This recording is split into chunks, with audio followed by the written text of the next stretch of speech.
샬롬 삼국지 5권 14번째.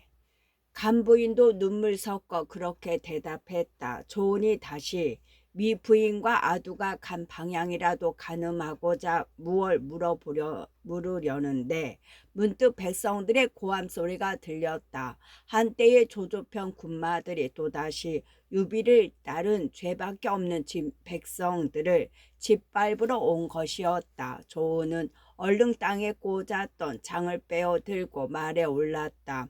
조은의 눈앞에 한 사람이 묶인 채 말 위에 실려오고 있는데 자세히 보니 미축이었다.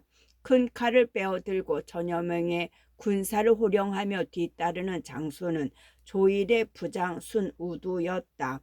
미축을 사로잡고 으쓱해서 본진으로 공을 자랑하러 가는 길인 것 같았다.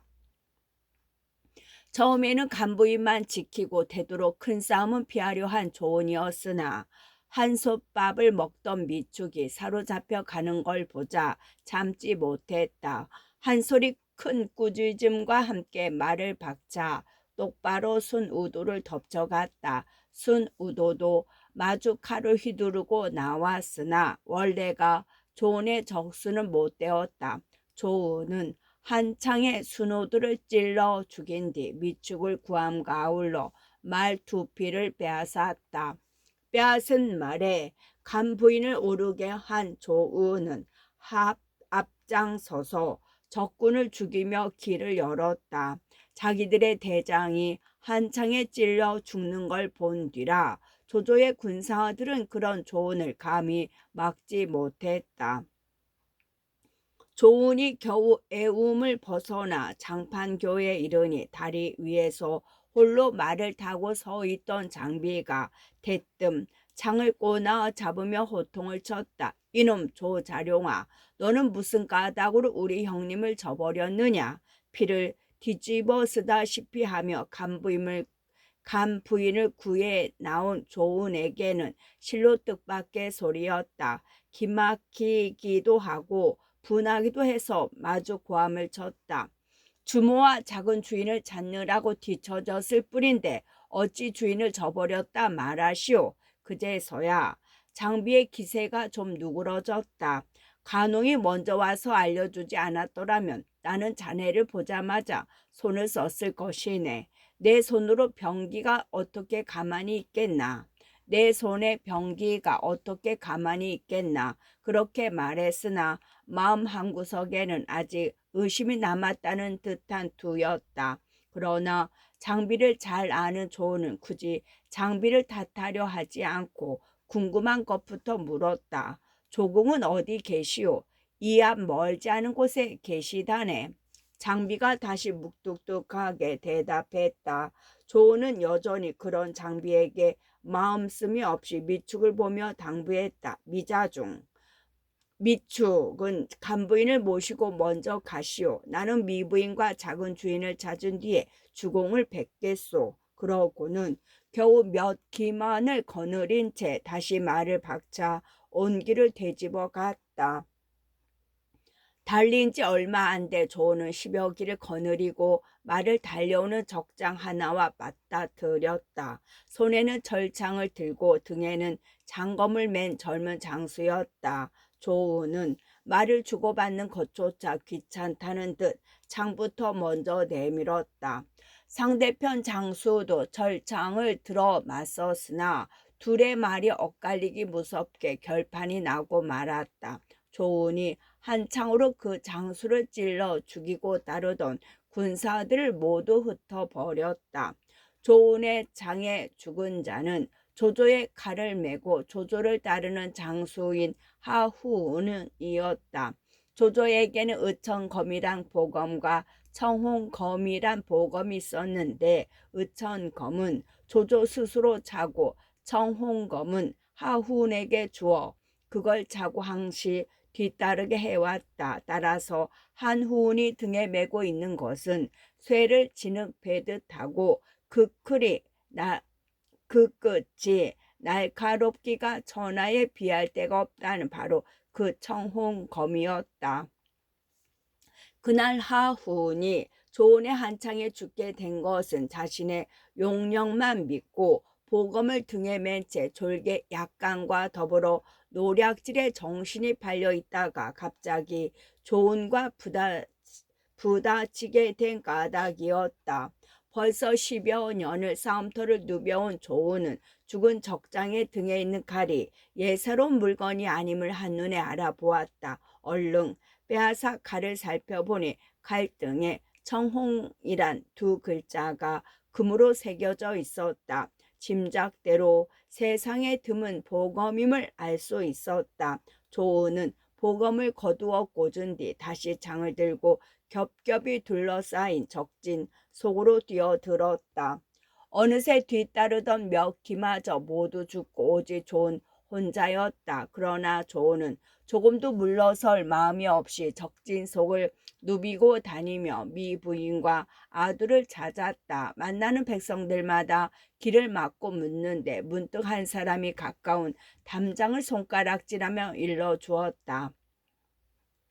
한 부인이 어린아이를 안고 저쪽 담장 무너진 곳에 앉아 있었는데 미부인과 공자가 아닌지 모르겠습니다. 부인은 왼쪽 허벅지를 창에 찔러 걷지 못하는 걸 같았습니다. 조는 그 말을 듣기 바쁘게 말을 몰아 담장 있는 곳으로 갔다. 불탄 집을 두르고 있는 무너져 내리다만 흙담이었는데 그 담 곁에 있는 마른 우물가에서 미부인이 아들을 안은 채 흐느껴 울고 있었다. 조는 급히 말에서 뛰어내려 미부인 앞에 엎드렸다.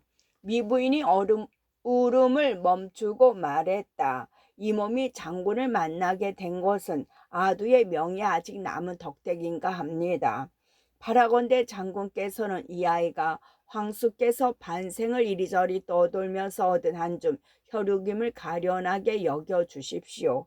장군께서 이 아이를 보호하시어 무사히 그 아버지와 만나게만 해주신다면 이 몸은 여기서 죽어도 아무 한이 없겠습니다. 이미 모든 것을 체념한 사람의 목소리였다. 조언이 벌쩍 뛰며 권했다. 부인께서 이와 같이 어려움에 빠진 것은 모두 운의 죄입니다. 여러 말씀 마시고 어서 말에 오르십시오. 저는 걸으면서 죽기로 싸워 부인을 이 애움에서 빠져나갈 수 있게 하겠습니다. 조언의 그 같은 말에 미부인이 가만히 고개를 가로저었다. 아니 됩니다. 장군은 말도 없이 어쩔 작정이십니까? 이 아이는 오직 장군의 보호하심에 의지하고 있습니다. 저는 이미 상처가 무거워 죽어도 애석할 게 없으니 바라건대 장군은 얼른 이 아이를 품에 안고 먼저 가십시오. 부디 이 몸이 아두를 살리는데 어려움을 주었단 소리는 듣지 않도록 해주십시오. 함성이 가까워집니다. 뒤쫓는 적군이 이미 이곳에 이르렀으니 어서 말에 오르십시오. 조언이 다시 급한 목소리를 권했으나 소용없었다. 미 부인은 오히려 조언을 재촉하며 아두를 내밀었다. 이 몸은 참으로 움직이기가 어렵습니다. 어서 이 아이나 받으십시오. 자칫하면 이 일 저 일 모두 그르치게 됩니다. 그래도 조언이 얼른 아두를 받지 않자 더욱 간곡하게 말했다. 부디 서두르십시오. 이 아이의 목숨은 오직 장군에게 달려 있습니다. 조언이 3번 4번 말에 오르기를 간청했으나 미부인은 끝내 들으려 하지 않았다. 사방에서 다시 함성이 일었다. 조언도 마침내 언성을 높였다. 부인께서 제 말을 듣지 않아 뒤쫓는 적군이 얘까지 이르렀으니 이제 어쩔 작정이십니까? 그러자 미 부인은 아두를 땅에 내려놓고 몸을 뒤집어 마른 우물로 뛰어들었다. 몇 길 우물인데다 바닥에 물이 없으니 미 부인같이 성치 않은 몸으로 떨어져 살리 만무했다. 조은이 놀라 내려다 보았을 때는 이미 숨을 거두는 중이었다. 자기 몸을 죽여 유시의 후사를 구하려 하였으니 그 용기와 결단은 실로 여장부를 할 만했다. 조은은 부인이 이미 숨진 걸 알자 조조의 군사들이 그 실체를 훔쳐갈까 두려웠다. 흙담을 밀어 무너뜨려 마른 우물을 덮어버렸다. 그러고는 갑옷끈을 풀어 엄심감 가슴을 보호하는 쇠판 아래 아두를 품고 단단히 여몄다. 채비를 마친 조은이 창을 들고 말에 막 뛰어 올랐을 때 적장 하나가 한때의 보군을 이끌고 다가왔다. 조홍의 부장 안명이었다. 안명은 끝이 세 갈래 나고 양쪽으로 날이 있는 칼을 휘두르며 조은에게 겁없이 덤볐다. 그러나 겨우 삼합으로 조은의 창에 찔러 넘어지고 그 졸개들도 사방으로 흩어져 버렸다. 조은은 그 틈을 비집고 한 가닥 길을 열어 말을 달렸다. 하지만 오래전에 다시 한때의 군사들이 앞을 막았다. 앞선 장수는 큰 깃발의 하간 땅에 장압이라 뚜렷이 써서 자기 이름을 밝히고 있었다. 조은은 자신의 이름을 밝히지도 않고 곧바로 창을 들어 장압을 찔러 갔다. 장합이 약한 장수가 아니라 싸움을 10여 합이 되도록 결판이 나지 않았다. 조는 품에 감춘 아두 때문에 싸움을 길게 끌고 싶지 않았다.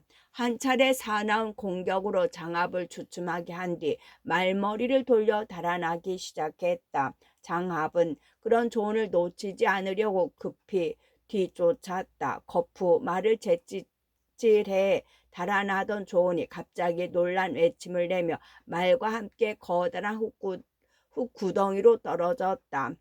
장합은 이때다 싶어 창을 꼬나들고 흙구덩이 가로 갔다. 장합이 한창의 조언을 꿰놓을 기세로 창을 내지르려 할 때였다.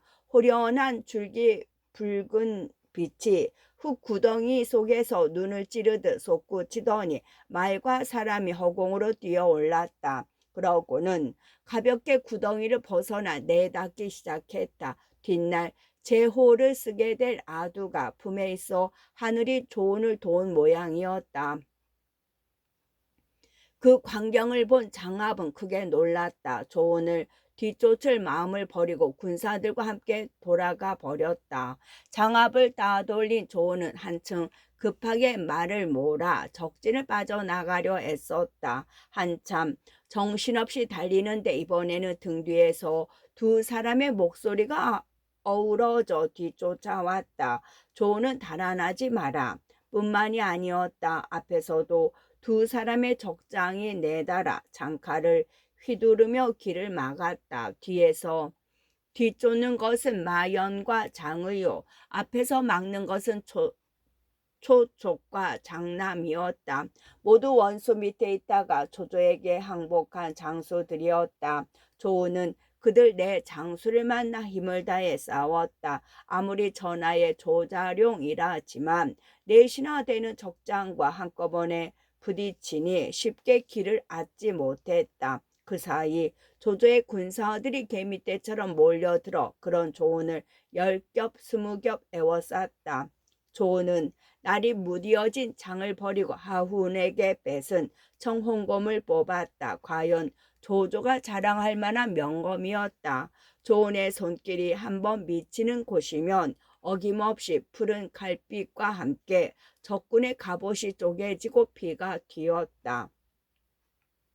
그렇게 되자 조은을 에워싸고 있던 조조의 장졸들은 멈칫했다. 조은은 그런 적군을 더욱 매섭게 몰아붙이며 한 가닥 길을 열어 겹겹이 둘러쳐진 포위를 뚫고 나갔다. 이때 조조는 경산 꼭대기에서 싸움터를 내려다보고 있었다.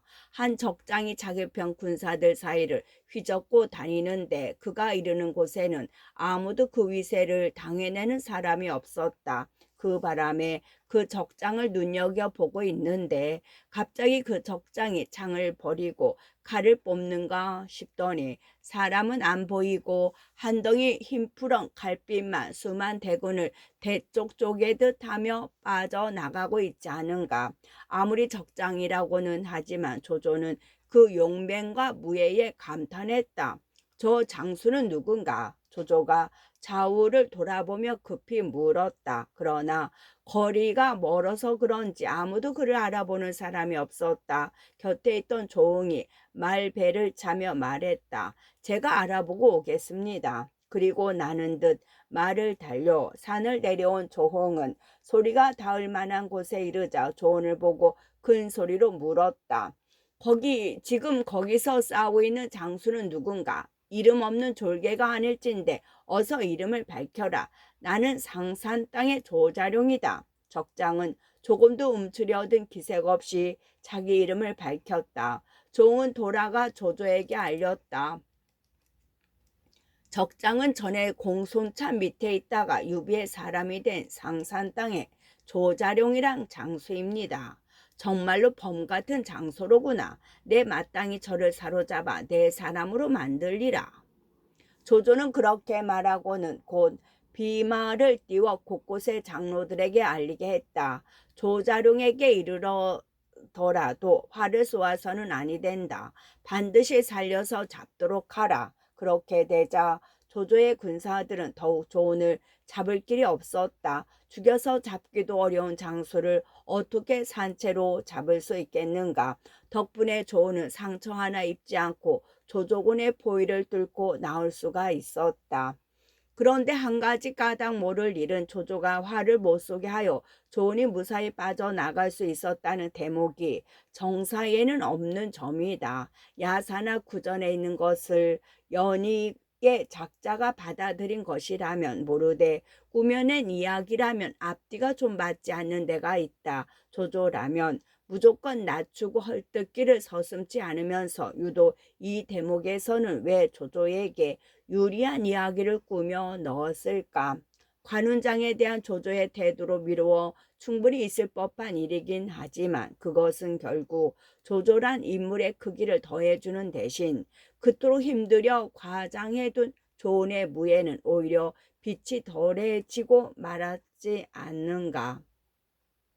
하지만 조조의 군사들이 화를 쏘았건 아니 쏘았건 그날 조언이 세운 무공은 실로 눈부신 데가 있었다. 후주가 될 아들을 품은 채 겹겹이 둘러진 포위를 뚫으면서 조언이 베어 넘긴 대장기가 둘이요 자기 창에 날이 문드러져 빼앗아 쓴 큰 창이 셋세다. 창으로 찌르거나 칼로 찍어 죽인 조조편에 이름 있는 장수가 신명 남짓이었다. 두 사람이 그 일을 노래했다.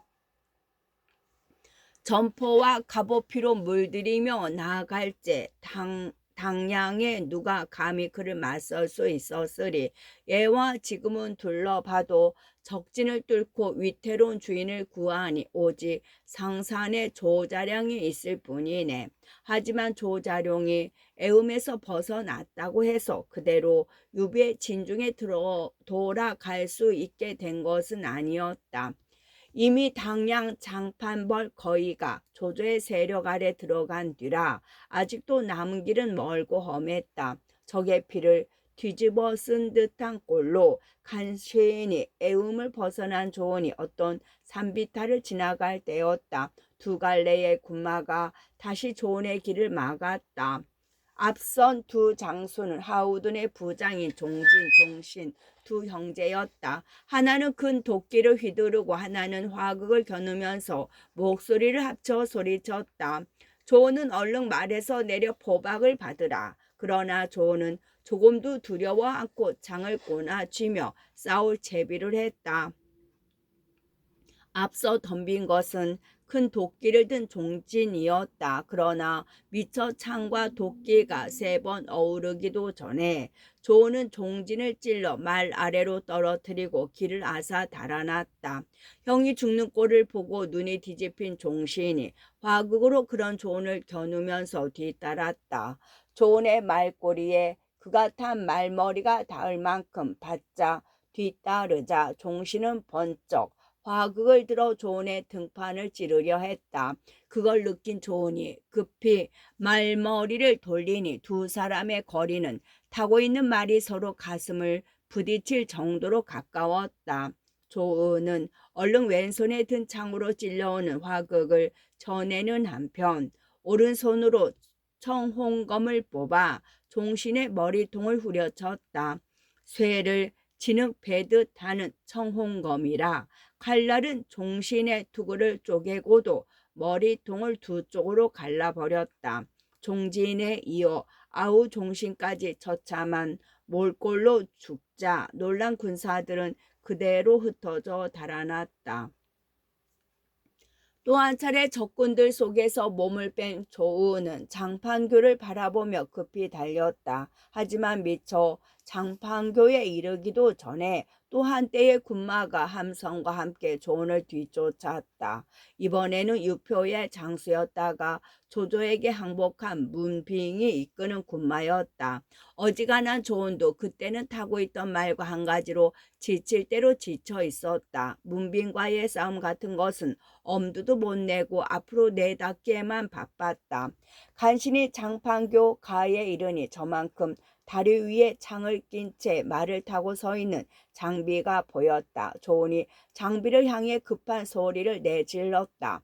익덕은 어서 나를 도와주시오. 조은의 모습만을 보고도 그때까지의 의심을 깨끗이 푼 장비가 호쾌하게 대답했다. 자룡은 빨리 가라. 뒤따르는 적군은 내가 맡으리라. 이에 조은은 뒤로 장비에게 맡기고 급히 다리를 건넜다. 지친 말을 책지칠에 20여리쯤 가니 유비가 여럿과 함께 나무 아래서 쉬고 있는 게 보였다. 조은은 말에서 뛰어내려 땅에 엎드리며 울었다. 유비 역시 눈물을 감추지 못했다. 조은의 죄는 10,000번 죽어도 오히려 가볍습니다. 미부인께서는 몸에 무거운 상처를 입으신 채 제가 권해도 끝내 말에 오르지 않고 우물로 뛰어들어 돌아가셨습니다. 저는 흙담을 무너뜨려 우물을 봉한 뒤 겨우 공자만 그의 품에 품고 애움을 뚫었습니다. 주공의 홍복에 힘입어 다행히 적진을 빠져나왔으나 이제는 공자까지 무사하지 못한 것 같아 두렵기 짝이 없습니다. 조금 전만 해도 품속에서 울던 공자께서 지금은 아무런 소리도 없고 움직이지도 않으십니다. 조은은 그 말과 함께 급히 갑옷끈을 풀었다. 엄신갑 아래 품고 있던 아들을 꺼내놓고 보니 한참 달게 자고 있었다. 그 사이 잠이 들어 아무 소리도 움직임도 없었던 것을 조은은 죽은 걸로 지레 짐작한 것이었다. 다행히 공자께서는 아무 탈 없으십니다. 조은은 기쁜 얼굴로 그렇게 소리치며 잠든 아두를 유비에게 두 손으로 받쳐 올렸다. 그러나 유비는 아두를 받자마자 땅에다 내던지며 소리쳤다. 이 보잘것 없는 것아, 너 때문에 하마터면 훌륭한 장수 하나를 잃을 뻔하였구나. 어찌 보면 비정을 느낄 만큼이나 철저하고 몸에 배인 유비 특유의 아랫사람에 대한 아낌과 사랑이었다. 동물적인 혈육의 정에 얽매인 속인들이야 어찌 흉내를 낼 수 있을 것인가. 비록 땅바닥에 간과 내를 쏟고 죽은들 운이 어떻게 주공의 은의에 대합할 수 있겠습니까? 조은이 황망히 몸을 날려 땅에 떨어진 아두를 껴안고 울며 말했다. 어떤 사람에 따르면 뒷날 후주가 이따금씩 보이는 실책은 바로 이때 땅에 떨어지면서 머리를 상한 탓이라고 한다. 원래 어머니 간부인이 북두칠성을 머금은 꿈을 꾸고 얻어 아이 적 이름을 아두라 했던 후주는 남달리 영특했다는 게 그들의 주장이다.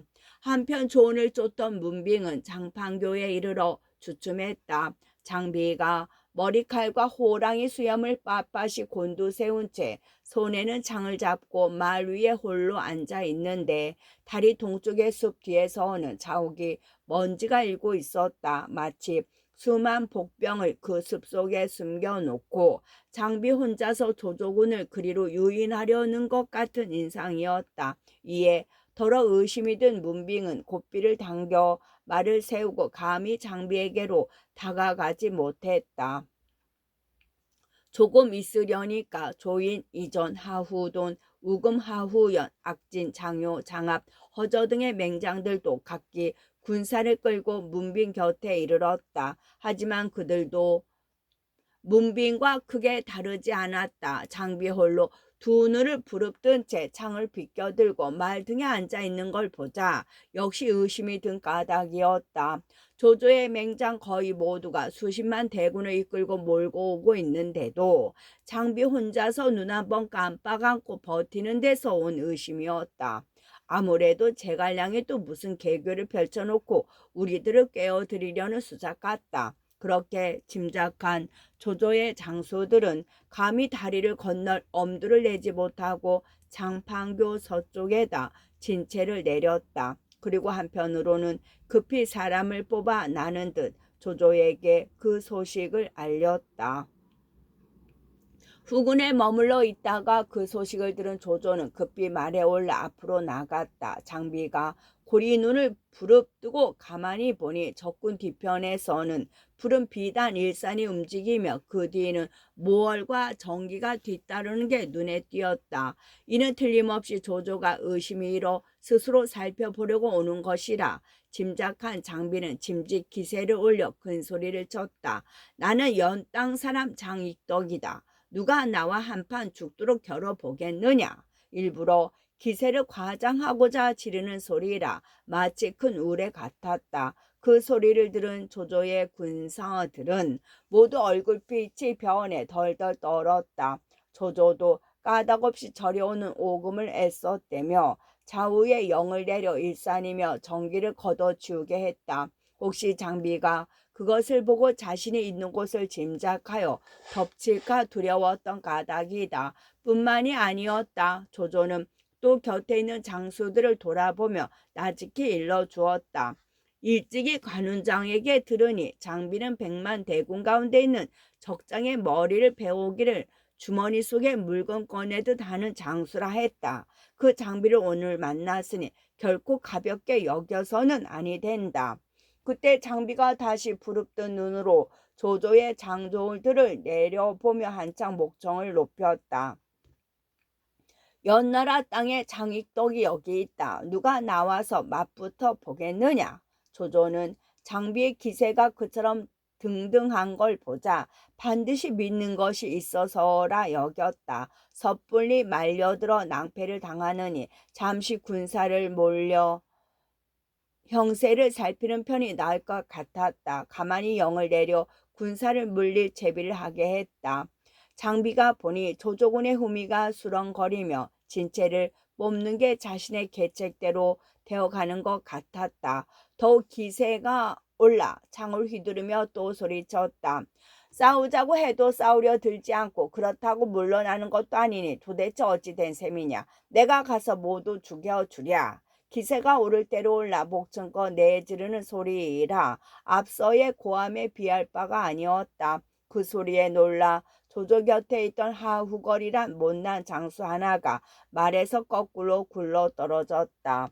그러자 공포가 무슨 몹쓸 전염병처럼 삽시간에 조조군을 사로잡았다. 먼저 조조가 말머리를 돌려 달아나고 이어 그때껏 용맹을 뽐내던 무장수들도 무엇에 홀린 듯 겁에 질려 서쪽을 바라고 달아나기 시작했다. 장수들이 그 지경이니 사졸은 더 말할 나위도 없었다. 어린아이가 병력 소리에 놀라고 병든 나무꾼이 호랑이나 표범의 울음에 넋이 빠진 듯 뒤돌아 내빼는데 창칼을 내던지고 투구를 떨어뜨린 자만도 그 수를 헤아릴 수 없을 지경이었다. 뿐인가 수십만의 군사가 한꺼번에 물러서자니 사람은 파도가 밀리는 듯하고 마른 산이 무너지는 듯했다. 저희끼리 짓밟히고 떠밀려 죽은 자 또한 적지 않았다. 조조의 꼴도 말이 아니었다. 장비의 위세에 쫓겨 급히 달아나느라 관이 벗겨지고 머리를 묶어주던 비녀가 빠져나가 산발이 되는 것도 몰랐다. 그렇게 한참을 달아나다가 장효와 허저가 달려와 말꼬피를 잡아 세우어서야 겨우 달아나기를 멈추었다.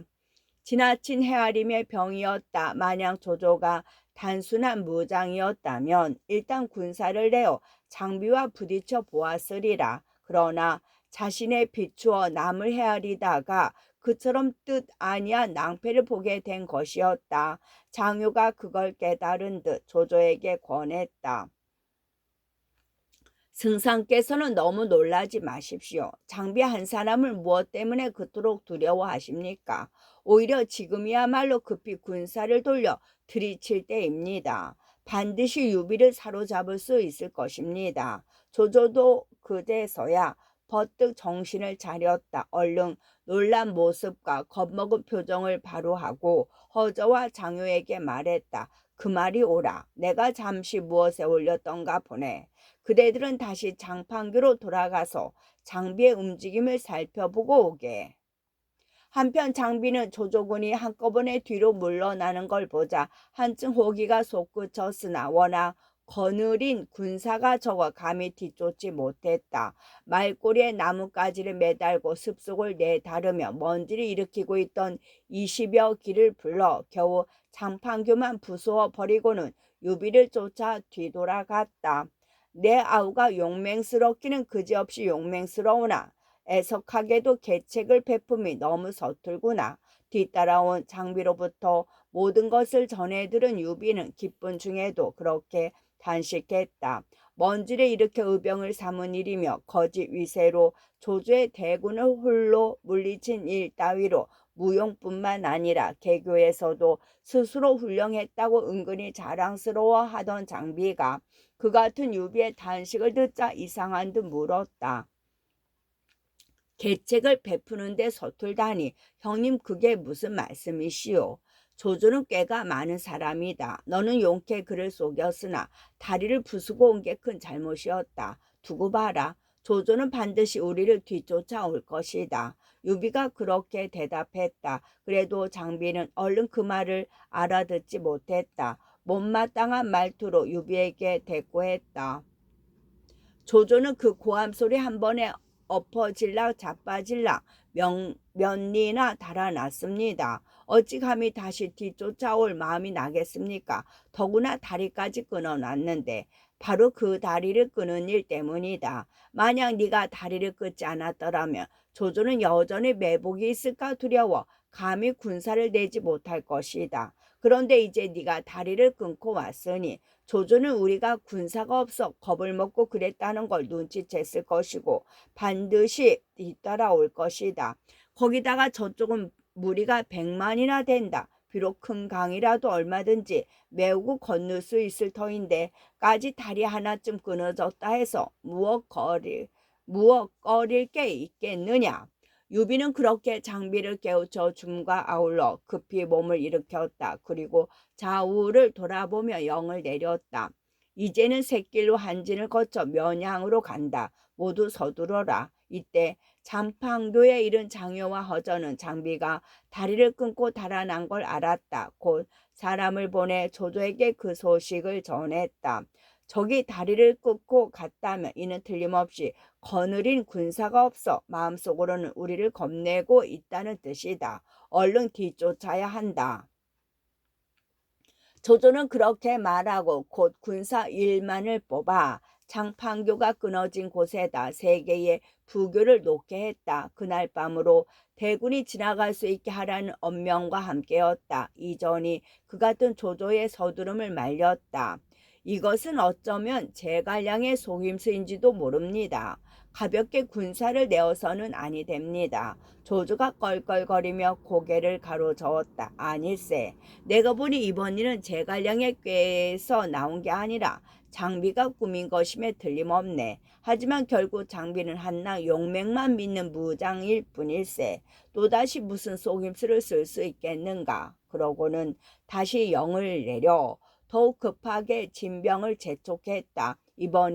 이번에야말로 반드시 유비를 사로잡고 말겠다고 뜻을 굳힌 것 같았다. 장비는 결국 한 가지를 잘못 헤아려 모처럼 개교로 이룩한 자신의 공은 물론 조은의 그 눈부신 무용까지 헛수고가 될지 모르는 위태로움을 불러들인 셈이었다. 달은 밝고 별 드문데 까막같이는 나무로 가네. 달은 밝고 별 드문데 까막같이는 나무로 나네. 조조의 용맹은 실로 재빨랐다. 장도를 휘몰아 그날 밤으로 강을 건너 조조는 유비가 미쳐 한진에 이르기도 전에 뒤를 따라잡았다. 호련 등 뒤에서 크게 먼지가 일며 북소리와 함성이 천지를 진동하자 유비는 조조의 군사가 이른 것을 알았다. 유비는 절로 단식이 났다. 앞에는 큰 강물이요 뒤에는 적의 대군이로구나. 이제 어찌하면 좋단 말인가. 하지만 역시 그는 숱한 어려움을 헤치고 살아남은 영웅다웠다. 아무래도 상대가 안 되는 싸움이었지만 앉아서 죽거나 사로잡히느니 보다는 마지막까지 싸우는 쪽을 택했다. 자룡은 어디 있는가? 어서 적을 맞을 준비를 하라. 유비는 그렇게 영을 내려 조언으로 하여금 적의 예봉을 막게 한 뒤 남은 사람들을 모아 결사에 전열을 가다듬었다.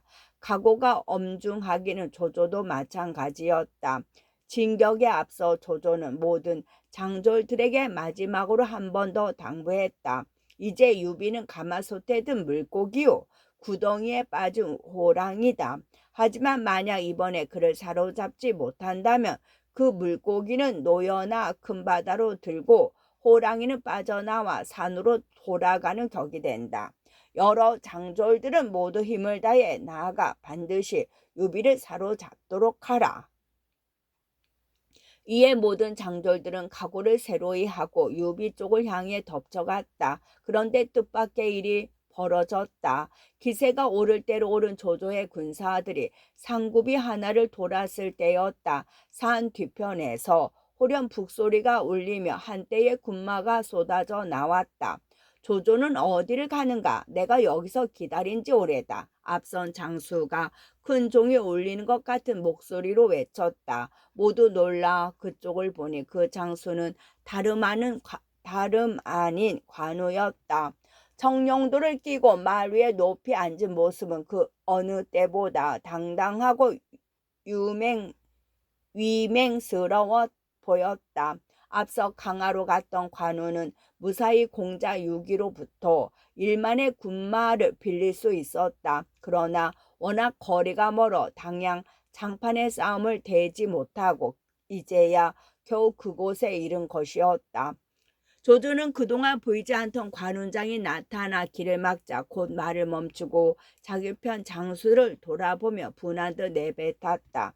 또 제갈량의 계책에 걸려들었구나. 그러고는 한번 싸워보지도 않고 영을 내려 대군을 급히 물렸다. 전에 데리고 있을 때는 숨막힐 듯했던 관운장에 대한 애정과 선망이 이제는 그만큼의 두려움으로 그를 무겁게 짓누른 데다 두 번씩이나 자신의 대군을 깨뜨린 공명의 지모가 새로운 두려움으로 조조의 전의를 앗아간 것이었다. 관운장은 그런 조조의 군사를 10리나 쫓아 버린 뒤에 군사를 돌려 유비에게로 갔다. 비장한 각오로 마지막 사투를 벌이려던 유비의 기쁨이 어떠했을까는 말하지 않아도 짐작이 가리라. 유비가 관운장의 호의를 받으며 한진에 이르르니 이미 일행을 태울 배들이 넉넉히 준비되어 있었다. 관우는 유비에게 정하여 간부인과 아두를 배 안으로 들여 자리 잡게 한 뒤 물었다. 둘째 형수님께서는 어찌하니 보이십니까? 오는 도중에 당양 장판에서 큰 싸움이 있었다는 것은 소문을 들어 대강 알고 있었지만 미부인이 죽은 것은 아직 모르고 있었던 까닭이었다. 유비가 어두운 얼굴로 당양에서 있었던 일들을 자세히 들려주었다. 다 듣고 난 관우가 원망 섞어 단식했다. 지난날 허전에서 사냥이 있었을 때 내 말대로 조조를 죽여 없앴다면 오늘 이 같은 변은 당하지 않았을 것입니다. 아닐세, 그렇지는 않아. 그때 나는 쥐를 잡으려다 독을 깨게 되는 게 싫어서 그랬네. 또 자네가 손을 썼다 해도 반드시 우리 뜻대로 이루어졌으리란 보장도 없지 않은가. 유비가 변명하듯 그렇게 대답했다. 그리고 두 사람이 다시 그간에 서로 궁금했던 일을 말로 주고받을 때였다. 문득 강 남쪽에서 북소리가 크게 울리며 돛을 활짝 편 배들이 개미떼처럼 몰려오고 있었다.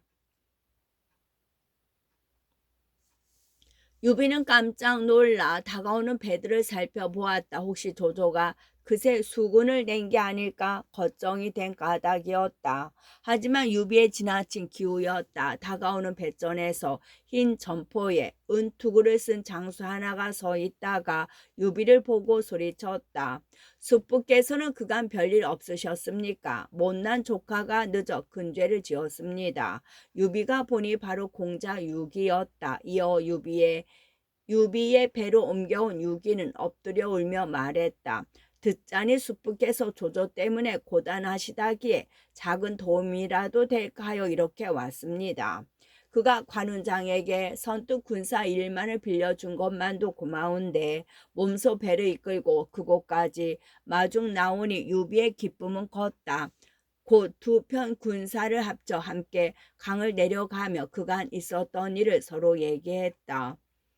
두 사람이 한창 이런저런 얘기로 정을 나누고 있는데 다시 서남쪽에서 한때의 싸움배가 갑자기 나타났다. 하늘자로 나란히 벌려선 채 바람을 타고 다가오는 기세가 한눈에도 만만찮아 보였다.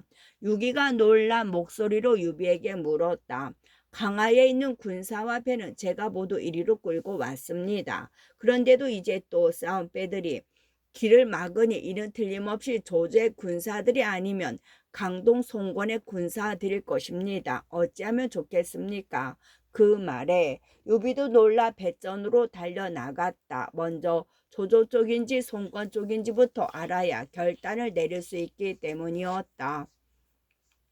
그러나 다가오는 배를 보니 어느 쪽도 아니었다. 앞선 배머리에 윤건 쓰고 도복을 입은 사람이 하나 앉았는데 다름 아닌 제갈 공명이었다. 그리고 그 뒤에는 손건이 단정히 시립해 있었다. 유비는 한편 반가우면서도 한편 궁금해 급히 배를 옮겨간 뒤 공명에게 물었다. 군사께서는 어떻게 된 일입니까? 공명이 가만히 웃으며 대답했다. 양은 강하에 이른 뒤 먼저 운장을 한진으로 보내어 무태 올라 주공과 호응케 했습니다. 그러나 가만히 헤아려 보니 조조가 주공을 급하게 쫓으면 주공께서는 반드시 강릉으로 가시지 않고 바로 한진으로 오실 것 같았습니다. 이에 특히 공자께 정하여 먼저 주공을 맞으러 가게 하고 나는 다시 하구에 들러 그곳 군사들을 모조리 거두어 온 것입니다. 공명의 그 같은 말을 듣자 유비의 기쁨은 실로 컸다. 조금 전까지도 겨우 수백의 군사로 조조에게 쫓기던 그이고 보면 공명까지 온 지금은 다시 전하를 되찾은 기분이나 해도 지나칠 것이 없었다. 공명이 이끌고 온 군사까지 합쳐 기세가 오른 현덕은 곧 여럿을 불러 모아놓고 조조를 깨트릴 의논을 시작했다. 공명이 먼저 말했다. 하구는 성이 험하고 곡식과 돈이 넉넉해 지키기에 좋은 땅입니다. 주공께서는 잠시 하구를 빌려 쓰도록 하시는 게 좋겠습니다. 그리고 공자께서는 강화로 돌아가셔서 싸움배를 손질하고 병기를 가다듬으신 뒤 주공께서 지키시는 하구와 더불어 서로 돕고 의지하는 형세를 이루도록 하십시오. 그리하면 조조를 넉넉히 당해낼 수 있을 것입니다. 양쪽이 함께 강화로 돌아가는 것은 오히려 우리의 세력을 외롭게 할 뿐입니다. 군사의 말씀이 참으로 옳습니다. 하지만 제 어리석은 소견에는 숙부께서 잠시 강화로 드시어 군마를 정돈한 뒤에 하구로 가셔도 늦지 않을 것 같습니다. 공명의 말을 받아 유기가 그렇게 제안하자 유비가 선뜻 따랐다. 조카의 말도 역시 옳다. 그렇게 하자. 공명도 그것까지는 막지 않았다. 그리하여 관운만 군사 5천을 거느리고 하구를 지키게 한 뒤 유비와 공명은 유기와 더불어 강화로 내려갔다. 끝.